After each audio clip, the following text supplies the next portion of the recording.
This week's gospel, Jesus addresses marriage and the resurrection. He addresses marriage because it's this question that the Sadducees bring to him. The Sadducees are this religious sect in Jesus' day that didn't believe in a bodily resurrection, right? They're differentiated from the Pharisees. Pharisees did believe in a resurrection. It's a little bit confusing to distinguish them sometimes.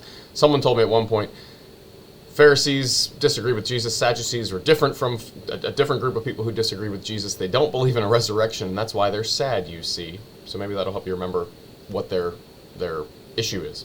But this issue of resurrection is critically important in the New Testament, critically important in our faith, right? The New Testament church in the book of Acts, right, it describes St. Paul being persecuted because he says he believed in the resurrection.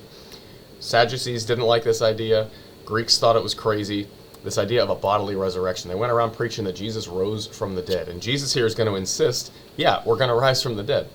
So the Sadducees present this question about, a guy who's married multiple times over because the spouses keep dying. And so in heaven, who's he going to be married to? This doesn't even make any sense, right? And so Jesus points out a couple important things.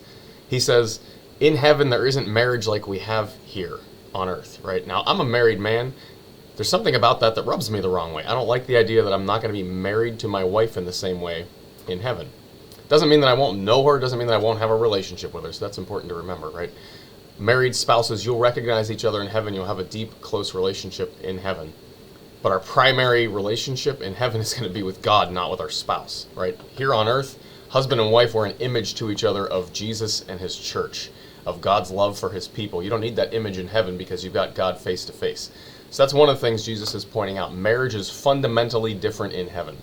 He also points out that we are like angels because we don't die in heaven, right? Once we've died a natural death in this life and we get to heaven, there is no more death. Angels are eternal beings, right? Or they're immortal beings, right? They had a beginning, but they don't have an end, just like our souls as well.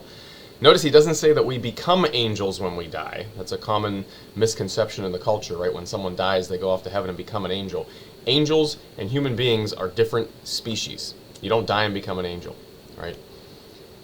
So Jesus brings up some interesting points here about life after death and eternity and resurrection and all these sorts of things. And it comes at an interesting time here in the church year and in the calendar year, right after Halloween, where we have this holy mockery of death, right? As a Christian, it's a holy mockery of death. The culture celebrates death. We're mocking it because we know we're going to rise from the dead someday. So there's this holy mockery of death. We've come through All Saints' Day, where we celebrate the dead who are in heaven. We just celebrated All Souls' Day, where we celebrate all the dead who are in purgatory, right?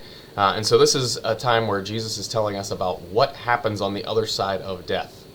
There's a resurrection, and it's something worth looking forward to, and something exciting, and it's a message that the culture desperately needs.